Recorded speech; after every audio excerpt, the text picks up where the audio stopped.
Merry Christmas to all my YouTube family. Christmas মানে আমাদের মাথায় আসে পার্ক স্ট্রিট, আলো, ভিড়, সেলফি আর উচ্ছ্বাস। কিন্তু জানো তো, ক্রিসমাস শুধু পার্ক স্ট্রিটেই থেমে থাকে না।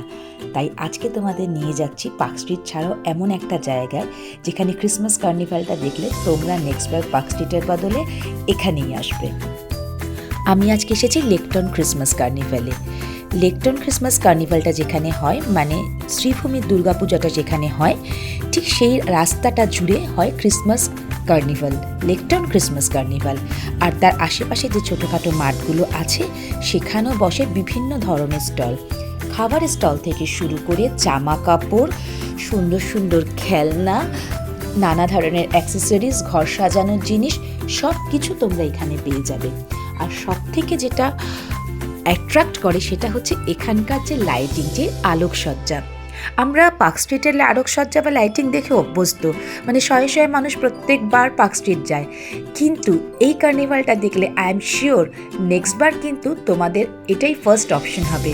আর পার্ক স্ট্রিট না, একবার কিন্তু এসে দেখতেই হবে লেকটাউনের কার্নিভাল।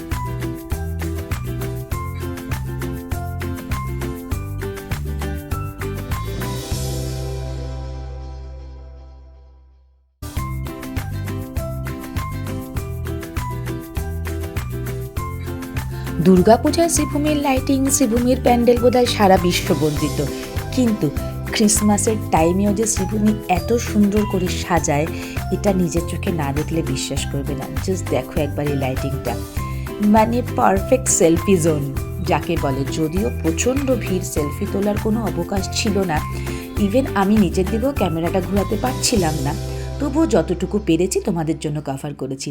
আর মাঠের মাঝখানে এই সোনালি ক্রিসমাস ট্রিটা তোমাদের নিশ্চয়ই চোখে পড়েছে। এছাড়াও যেটা ছিল সেটা হচ্ছে বিভিন্ন ধরনের খাবারের স্টল।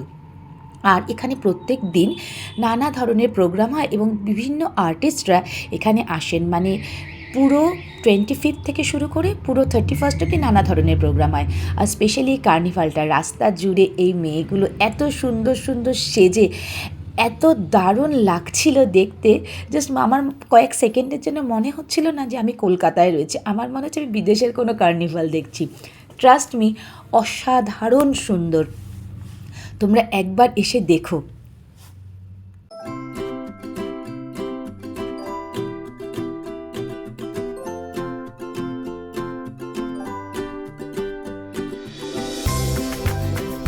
আর এই দেখো, এদিকে তো ঘোড়ায় চেপে সান্টা ক্লজও চলে এসেছে সকলকে লজেন্স দেওয়ার জন্য। কি দারুণ যে সুন্দর লাগছে, নিজের চোখে না দেখলে বিশ্বাস হবে না।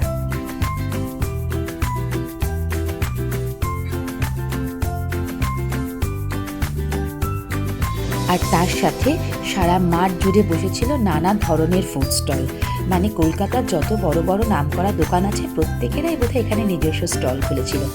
আর এই দেখো আর্সেনাল, মানে আর্সেনাল শুনলে আমাদের যেটা ফার্স্টে মনে পড়ে বিরিয়ানি।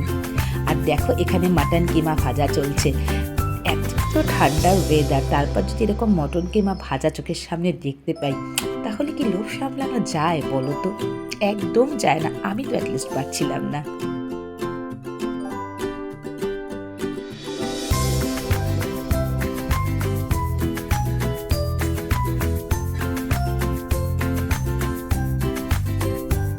শুধু আর্সেলান নয়, এখানে আমিনিয়া থেকে শুরু করে ভজহরি রান্না সমস্ত দোকানেরই কিন্তু স্টল ছিল। আর সেখানের খাবারগুলো বা তাদের যে যাদের যে প্লেটের যে প্রাইসগুলো ছিল বা বিভিন্ন ধরনের কম্বোও ছিল, সেগুলো কিন্তু এক প্রকার অসাধারণ। শুধু কলকাতা কেন, কলকাতার বাইরে মানে নবদ্বীপ থেকেও কিন্তু এই দাদারা এসেছেন। এই দাদাদের সাথে আমাদের কথা হচ্ছিল, তারা শুধু নবদ্বীপ থেকে এসেছেন এবং এখানে বিভিন্ন ধরনের মিষ্টি এবং নবদ্বীপের স্পেশাল দই, সব মিলিয়ে কিন্তু লেকটাউনের ক্রিসমাস কার্নিভাল জমে একদম ক্ষীর। তাহলে কি ঠিক করলে, নেক্সটবার পার্ক স্ট্রিট নাকি লেকটাউন? আমাকে কমেন্টসে জানিও। আর হ্যাঁ, ভিডিওটা ভালো লাগলে অবশ্যই লাইক, কমেন্ট আর সাবস্ক্রাইব করে দিও। Merry Christmas to all.